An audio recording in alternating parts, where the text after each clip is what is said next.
আমি আশা করব সাইফুদ্দিন নেক্সট গেমে অনেক ভালো কামব্যাক করবে। আমাদের দেশে তো সবথেকে বড় সমস্যা আমরা তকমা দিয়ে দেই। ভাইয়া প্রথম ম্যাচটা যদিও হেরেছেন, বাট একটা হাই স্কোরিং ম্যাচ হয়েছে।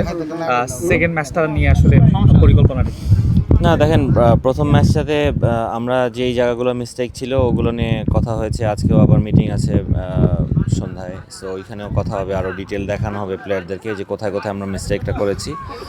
আর বগুড়ার যে উইকেটটা, এখানে আসলে মনে হয় যে আসলে ব্যাটসম্যানদেরই গেম, তবে এখানে যারা ভালো বল করবে বলারদের আসলে ম্যাচ জেতাতে হবে। সো আমাদের ওই দিকটা একটু ল্যাকিংস ছিল, আমরা অতিরিক্ত বাউন্ডারি বল দিয়ে দিয়েছিলাম। সো ওই জায়গাগুলো যদি আমরা ওভারকাম করতে পারি, ইনশাল্লাহ ম্যাচটা আমাদের দিকে থাকবে।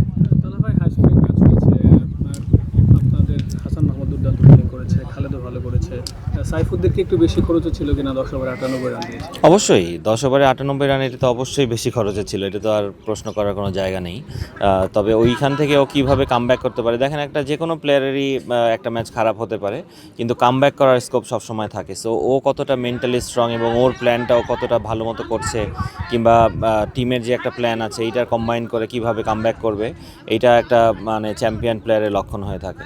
সো আমি আশা করব সাইফুদ্দিন নেক্সট গেমে অনেক ভালো কামব্যাক করবে এবং ও ধরেন অনেক এক্সপিরিয়েন্স, অনেক দিন ধরে খেলছে।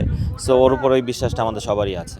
টার্গেটটা আসলে বেশি ছিল 336। মুমিনুল যেভাবে ব্যাটিং করেছে 82 বলে 83 স্ট্রাইকটা রোটেট করেছে, কি মনে হয় আরেকজন তাকে সঙ্গ দিতে পারলে জিততে পারতেন কিনা?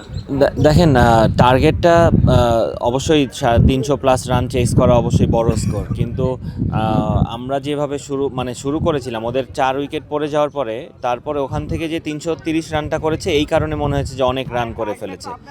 কিন্তু আমাদের উচিত ছিল বলারদের ওইখানে ওদের 260-70-এর মধ্যে আটকে দেয়া। কিন্তু আমরা আবার ব্যাটিংয়েও আপনি দেখবেন যে আমাদের কিন্তু একটা সময় এমন ছিল, রাব্বি আর মমিনুল যখন ব্যাটিং করছিল, যে আমরা যদি এই পার্টনারশিপটা আর একটু লম্বা চলতো তাহলে আমাদের জন্য ইজি হতো গেমটা জেতা। সো আপনি উপর দিক থেকে আসলে 330 রান চেস করতে গেলে ব্যাটসম্যানেরও মাথার মধ্যে একটা জিনিস ঘুরে যে আসলে কতটুকু মারতে হবে, কতটুকু খেলতে হবে। সো ওই 50 ওভার কিন্তু অনেক বড় সময়। সো এই ধৈর্যটাই রাখতে হবে যে আমরা যেন উইকেট হাতে রেখে লাস্ট 10 ওভারে ঢুকতে পারি। ভাই উইকেটে দেখলাম কিছু ঘাস আছে, তাসকিনকে আজকে দেখলাম হচ্ছে বলে স্কস্টে পেঁচিয়ে সিম মুভমেন্টের চেষ্টাটা করলো আর কি। So এটা আসলে পেসারদের জন্য ঠিক কতটুকু কার্যকর? ট্রু পেস, ট্রু বাউন্স যখনই থাকে, পেস বলাররা খুব ভালো ফিল করে, কারণ আপনি যখন জানবেন যে উইকেটে জান আছে তখন আপনি এফোর্টটা দিতে চাইবেন। সো বগুড়া শুধু না, রাজশাহী আর এই বগুড়ার উইকেটটা এমন উইকেট যে আপনি যদি বলার হয়ে ভালো জায়গায় বল করেন তো আপনি ভালো, একটু লুজ বল পড়লে ওইটা আবার ব্যাটসম্যানের জন্য খুব ইজি হয়ে যায়। সো আপনি আসলে জানতে পারবেন যে আমার কোন জায়গাটায় ল্যাকিংস, আমার অ্যাকুরেসিতে কতখানি সমস্যা, কিংবা আমি কোথায় চাচ্ছি আর কোথায় করতে পারছি না। সো আপনার ওই মার্জিন অফ এরার খুবই ছোট হয়ে যায় এই ধরনের উইকেটে। সো বলারদের জন্য এটা ভালো একটা চ্যালেঞ্জ আমি বলবো। এই ধরনের উইকেট আমরা যত দেশে থাকবে আমাদের, তত আমাদের প্লেয়ারদের লাভবান হবে আসলে। শেষ একটা প্রশ্ন করতে চাই, খালেদ সাম্প্রতিক সময় টি-20তে খুব ভালো করছে, ওয়ান ডেতেও দারুণ শেপে আছে আসলে। তার যে চেঞ্জটা আসলে আমরা একটা তকমা দিয়ে দিই, সে হচ্ছে টেস্ট প্লেয়ার, টেস্টের বাইরে গিয়ে সে কিন্তু আসলে সাদা বলে দুর্দান্ত করছে। তার এই চেঞ্জটা কীভাবে দেখছেন? আপনি তো খুব কাছে থেকে তাকে দেখছেন। না দেখেন, আমাদের দেশে তো সবথেকে বড় সমস্যা আমরা তকমা দিয়ে দিই, অল্প সময়ে তকমা দিয়ে দিই, আবার ওই তকমাটা অনেকের জন্য অনেক লম্বা সময় হয়ে ধরে যায়।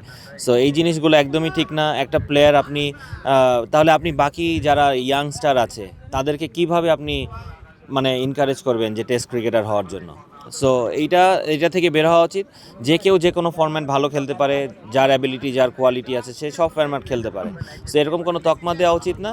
যদি কেউ ভালো খেলে অন্য ফরম্যাটে, লাল বলে, হ্যাঁ আমি লাল বলে ভালো ছিলাম, এখন আমি সাদা বলে ইমপ্রুভ করেছি, তাহলে আমি সাদা বলের জন্য এলিজেবল হওয়া উচিত। সো এই জিনিসটা আমরা যখন পুরো দেশে চেঞ্জ হয়ে যাবে তখন দেখবেন আপনি মানে ইয়াংস্টার আপকামিং জেনারেশনকে আপনি এনকারেজ করতে পারছেন। লাস্ট ম্যাচে ডাগআউটে বসে নিশ্চয়ই আকবর আলীর ইনিংসটা দেখা হয়েছে। জি, ওই ইনিংসটাকে কিভাবে রেট করবেন? খুবই চমৎকার, খুবই ম্যাচিওর ইনিংস খেলেছে। 4 উইকেট পড়ে যাওয়ার পরে ও যখন শান্তর সাথে একটা পার্টনারশিপ করেছে, এবং একটা সময় ছিল যে আকবর লিড করছিল, আকবর মানে ওইখান থেকে পুরো চার্জটা নিয়ে নিচ্ছিল আমাদের উপরে। সো আকবর যেই ইনিংসটা খেলেছে, এটা ম্যাসিভ। মানে আমি মনে করি যে আকবরের লাইফে one of the best innings so far. এটা কি পাকিস্তান সিরিজের আগে আসলে আকবরের জন্য লাইফ চেঞ্জিং হতে পারে? হ্যাঁ, ডিপেন্ডস, এটা আসলে সিলেক্টরদের কল, এটা তো আমি আসলে বলতে পারবো না। তবে এই ধরনের পারফরমেন্স আপনি যত রেগুলার বেসিসে করতে পারবেন, তত আপনি সিলেক্টরদের মাথার ভিতরে নক করতে থাকবেন যে আম রেডি, টু প্লে আসলে। আচ্ছা, লাস্ট ম্যাচে ভাইয়া দুই দলের কোচিং স্টাফ এবং ক্রিকেটাররা মিলে মাঠে একটা মিটিং এর মতো ছিল। না, এইখানে আসলে কোচিং স্টাফদের কোনো কল ছিল না। এইটা কোচিং, যেটা বাংলাদেশ ক্রিকেটে খুব কম হয়েছে।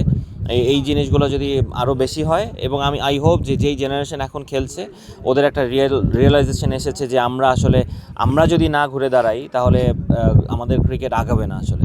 সো এইটা মমিনুল, শান্ত, লিটন, 3টা সিনিয়র প্লেয়ার এখন বর্তমানে, এদের থেকে এসেছে যে আমরা আসলে কথা বলা উচিত যারা খেলবে। সো দেখেন, আমাদের কিন্তু এই 70-80টা প্লেয়ারই আছে যারা খেলবে। সো ইউ নেভার নো যে কে খেলবে, যে পারফর্ম করবে সে খেলবে, কিন্তু আপনার ওই পারফরমেন্সের লেভেলটা আসলে আমার যদি স্ট্যান্ডার্ড হাই করতে হয়, আমার কোয়ালিটি বিল্ড আপ করতে হবে। সো এখান থেকে ওরা যদি চার্জ না নেয় তো আমরা কোথাও মানে সার্ভাইভ করতে পারবো না। সো এই জিনিসগুলোই ওদের কথা ছিল, উইচ ইজ ভেরি গুড। মানে আরও অনেক কথা বলেছে ওরা ওদের এক্সপিরিয়েন্স থেকে, যেটা আমি মনে করি যে ওই জায়গায় যেই প্লেয়ারগুলো ছিল তাদের কাজে লাগবে যদি তারা একটু চেষ্টা করে আসলে।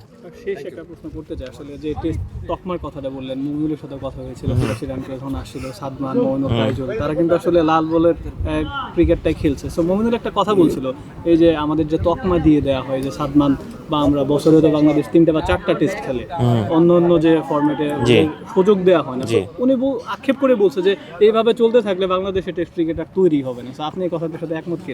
আমি 100% একমত, এবং আমি অনেক আগের থেকেই এই জিনিসটা নিয়ে মানে করি যে আমি কোনো প্লেয়ারকে বলতে পারবো না যে তুমি টেস্ট প্লেয়ার হয়ে বড় হও কিংবা টেস্ট ক্রিকেটে মনোযোগ দাও, কারণ ওইখানে টাকা কম, টেস্ট ম্যাচ আমরা কম খেলি, আমাদের ন্যাশনাল লিগে খুবই মানে ওভারলুক করা হয়, বিসিএল আসলে একটু জাঁকজমক হয়, তাও খুবই কম। সো এই জিনিসটা আপনি যদি করেন, এবং যারা এই তকমাটা লেগে যায় তারা কিন্তু ম্যাচ খেলার সুযোগ পায় না, ওডিআই ক্রিকেটে চান্স পায় না, টি20তে চান্স পায় না। যেমন সাদমান কিন্তু খুবই আপসেট ছিল যখন ও জানতে পেরেছে যে ও এই টুর্নামেন্টে নেই।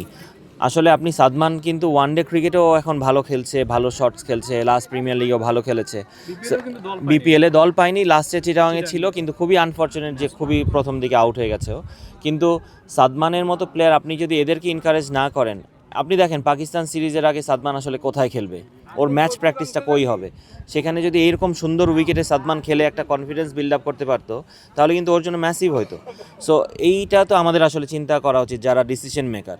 সো এইখান থেকে আমাদের আসলে বের হয়ে আসা উচিত যে টেস্ট প্লেয়ার মানেই যে খালি টেস্ট ম্যাচ খেলবে, নট দ্যাট। সো এটাই। Thank you so much. Thank you. ভাইয়া প্রথম ম্যাচটা যদিও হেরেছেন, বাট একটা হাই স্কোরিং ম্যাচ হয়েছে। সেকেন্ড ম্যাচটা নিয়ে আসলে পরিকল্পনাটা কি? না দেখেন, প্রথম ম্যাচটাতে আমরা যেই জায়গাগুলো মিস্টেক ছিল ওগুলো নিয়ে কথা হয়েছে, আজকেও আবার মিটিং আছে সন্ধ্যায়। সো ওইখানেও কথা হবে, আরও ডিটেল দেখানো হবে প্লেয়ারদেরকে যে কোথায় কোথায় আমরা মিস্টেকটা করেছি। আর বগুড়ার যে উইকেটটা, এখানে আসলে মনে হয় যে আসলে ব্যাটসম্যানদেরই গেম, তবে এখানে যারা ভালো বল করবে বোলারদের আসলে ম্যাচ জেতাতে হবে। সো আমাদের ওই দিকটা একটু ল্যাকিংস ছিল, আমরা অতিরিক্ত বাউন্ডারি বল দিয়ে দিয়েছিলাম। সো ওই জায়গাগুলো যদি আমরা ওভারকাম করতে পারি, ইনশাল্লাহ ম্যাচটা আমাদের দিকে